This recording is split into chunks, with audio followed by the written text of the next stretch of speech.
What is up, everybody? Welcome to another fresh take. Vicky, how you doing? What's good? All right, so today's episode of The Mandalorian, we're at season 2, episode 7. We're almost there. Next week is the Almost season finale. Yeah, next there. week's- There. so it's and this episode was actually pretty. I didn't expect this episode to be what we got, but it's entitled The Believer. So in this episode, we have to go after one of the people from the first season. You have to go spring somebody from a prison labor camp to get the coordinates of Moff Gideon's ship so Mando can go and fight Gus from Breaking Bad. I mean, Moff Gideon. So uh the episode actually a couple things. One, when did they have the time to clean up Boba Fett's armor? Right? It was like it all was fancy, schmancy. I'm like, he got to repaint it. But he still left a dent in the top of the helmet. I'm okay. Why did you leave the dent? I mean, it's clear you wouldn't always buff it and clean it. Like yeah, clearly he got to repaint it. Yeah, so like you gonna do but so much, man. Yeah, because I'm like, it's a completely cleaned up set of armor. I thought it was fun. I thought it was funny. Because you notice it. You're not planning on seeing it, but you notice it because you're like, that armor is supposed to look that clean. That armor has never looked that clean. Even in the original trilogy, that armor didn't look that clean. It just looked. Nope. It just looked all like somebody needed to put some paint on it or something, and they went and did that, which, hey, more power to them. The first part with them going to get and I can't remember Bill Burr's character, but it's the comedian Bill Burr. He comes back for this episode, and they have to go to one of those Imperial sites that is supposedly like a black site that don't nobody really know about, because even Mando's like, I've been to that planet, there's nothing on there, and sure enough there was an Imperial site. I'm like, that's the thing, like, how many damn sites did they have like that? More than they can count. Like, listen, they were making moves, yo. Yeah, they were making moves, but at the same time, I'm like, I would hate to be the guy that has to work all the way out there and don't nobody know where I'm at. I know, because you could die and nobody will ever know. Nobody know. So it was got good benefits, though. I'm not gonna lie. They get him out. They go to the area. Boba Fett's like, look, I can't go in because at first they're not gonna trust Bill Burr to go in by himself, which is smart because you don't know what he's gonna do. And after last season, you would think that Bill Burr would be harboring some kind of like animosity, but he really don't. Which I found that to be interesting in and of itself. The thing about Boba Fett not being able to go, Cara Dune can't go because they would recognize her off the rip, and plus she's walking around with a New Republic insignia on. So yeah, they're not gonna. She can't do it. So it has to be Mando. So they sneak up to a transport truck that's carrying a highly volatile substance with them. And one of the coolest action scenes of the actual episode is Mando fighting on top of the transfer truck, which can blow up if they drive too fast or if a grenade gets thrown into it. Yep. And they're getting attacked by pirates. Now, that's the other thing. Like, I guess the pirates were just there to be a conflict, I guess, because they just really came out of nowhere and didn't get, talked about at all. It was just like, okay, they're here to blow up the Rhodanium or whatever, and we got to protect it because that's our only way in. So that was interesting. It was about a good little 10, 12-minute action sequence, which, once again, I enjoyed. I thought they did a good job with that. But I think the heart of the episode did go to when we get inside of the facility and we find out that one of Bill Burr's commanders, when he was in the Imperial Army, was there, And you come to find out that a lot of people that there's some people in the Imperial Army that don't like what they do because they do some messed up stuff. And apparently, this particular commander had no problem killing everybody, literally his troopers and the place they were going to occupy. He pretty much killed everybody, and that was a very interesting thing because I was not expecting that to happen in this episode. I really wasn't. I was expecting it to be like most penultimate episodes where there's a lot of action. They were going to probably show Baby Yoda getting blood transfused or something like that to try to up the tension. They didn't do that. They upped the tension by doing this, and I'm like, I did not expect it. I thought the story that exchange was actually pretty good. What did you think about it? The exchange between when they were sitting down talking and having a drink. Having the drink part. I thought it was good because it showed showed the character his feelings. Like, yo, like, bruh, like you did horrible things and you sitting here smiling about it. Like, nah, son, what you not going to do is this. Pew, pew, pew, pew, pew, pew. And I'm like, bruh, like, and you can see, like, and before we get to that, Mando does have to take his helmet off. So I guess we're going to the once per season arrangement in the contract where Pedro Pascal gets to show his face. We jumped over the part that when they were outside and he was fighting on top of the tanker. And he just completely forgot that he was not wearing his Mandalorian special armor, and he like put his arm up to block, and it was like everything shattered. Like, bruh, you're not in that suit right now.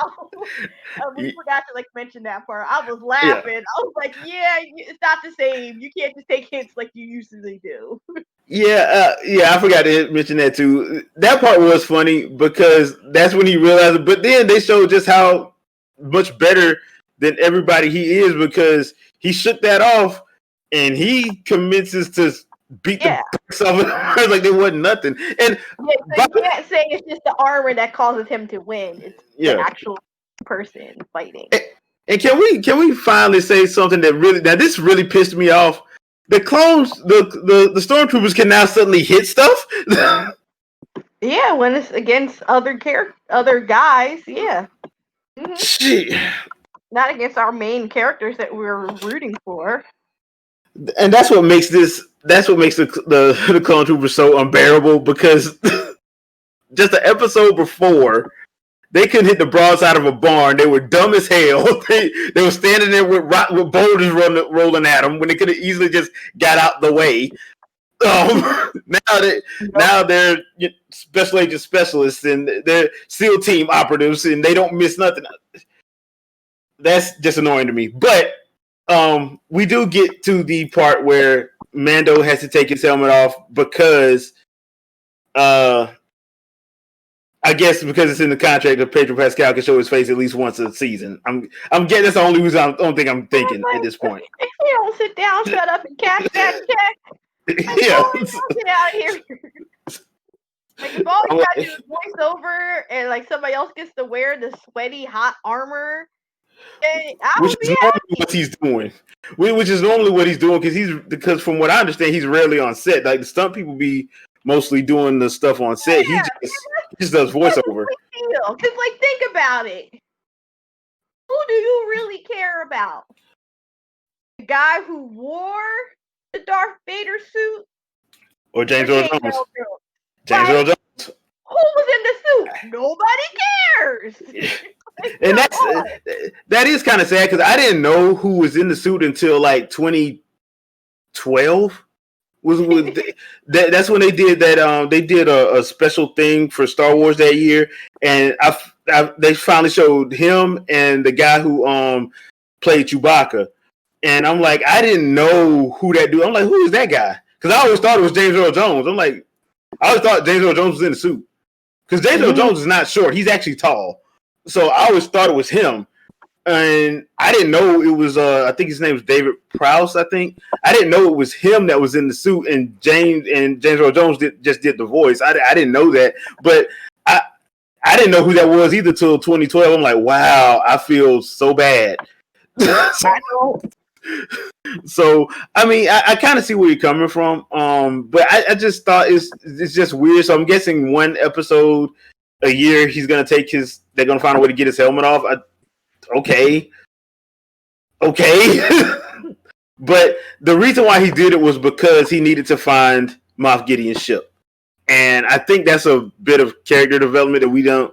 Because remember, he was so stringent on following the Mandalorian code, even to the point where when he met Bo-Katan, and who are Mandalorians, and they look at him like, "Oh, you must got picked up by them people," like the crazy. The crazy. It was more important for him to show his face, to do the face recognition, so he could say who is essentially his son. That's what essentially, yeah. And that was more important. And I thought that was actually good because that shows character development. So if they do a season, so we already know they're doing a season 3. I'm like, if they want to, now they can say, okay, look, dude, you can take your helmet off because we already established this in season 2. So if you want to walk around here without your helmet on, fine. But I thought that was very interesting. Then we get into the part where, that they have that drink, and then he just goes up and starts shooting everybody. And it turns into a big shootout, which I actually liked. I actually liked the shootout. And once again, this is another short episode. It's only about 33, 34 minutes. It's not very long. And I thought, once again, I like it when they get in and get to the point and get us out of there. I like that because it didn't feel like fluff. And we got to talk about the ending shot where basically it's Star Wars version of Taken. Where basically he come for you. I'm like, okay, y'all can get Liam Neeson for this. But yeah, I thought that was a good way to set it up. That gets me looking forward to next week's episode because it should be very interesting seeing what happens and how they do this. And I want to ask you, do you think they're going to kill Moff Gideon or do you think they're going to let him live? They're going to find a way to let him live. Yeah, he'll get away. Seeing as how we got all these other shows revealed at D23. He'll let him get away. He's a survivor, so he'll get you know what I'm saying? Like he'll get out of it. Whatever it is, he'll get out of it. Yeah. I'm hoping they don't kill him, honestly. Because unless they show Bo-Katan them show up in next week, which they if you don't actually see his dead body, he ain't dead. Yeah. I'll give you that too. I'll give you that too.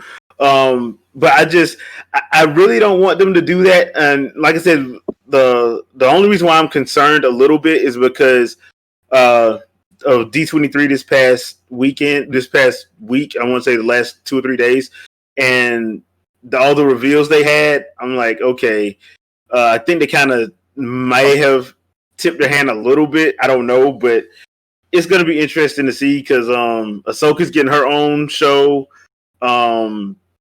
There's supposed to be a spin-off from the actual Mandalorian show.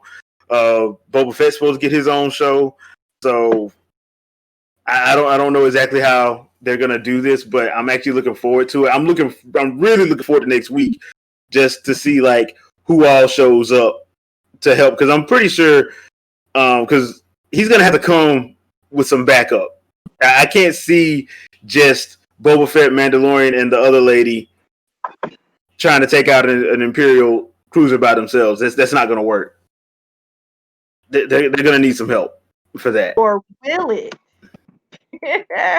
Well, I mean, because the Moff Gideon actually has those elite stormtroopers on guard around him, so it ain't gonna be like the regular stormtroopers that miss everything. It's gonna be those elites. So that's why I'm like, he's gonna have to come with some help. So I'm wondering who they're gonna bring. And rumor has it that whoever it was that Grogu or Baby Yoda reached out to is gonna show up. We're gonna find out who the Jedi was. That's rumored. So I've been told that. I ain't need no rumor for me to know. I don't know who it is because it could be a number of people. It could be a number of people because it could be old boy from Fallen Order. It could be somebody from the Star Wars Rebel show. We don't know. All I know is it's probably not going to be Ahsoka because she doesn't even consider herself a Jedi and she won't train him. So I think it's going to be somebody else from one of Dave Filoni's other Star Wars shows. But overall, I liked it. What about you? Yeah, no, it was a good time. It was a good episode. And I look forward to seeing what happens next week. Yeah, season finale next week, people. This should be good. They do a good job of keeping things close to the vest on the Mandalorian, so I have no idea what's going to happen. I just expect I don't expect a bloodbath, but I do expect a lot of action because they're going to pretty much have to, attack an Imperial cruiser. So that's going to be interesting to see in and of itself. Mm-hmm. So, all right. So leave a comment. Let us know your thoughts. Did you like the episode? Are you looking forward to the season finale? Who do you think is going to show up to be the surprise special guest that's going to show up? Leave a comment. Let us know. As always, thanks for watching and supporting. And we'll see you guys next week for the season finale. Peace out, peeps. Yep. Laters.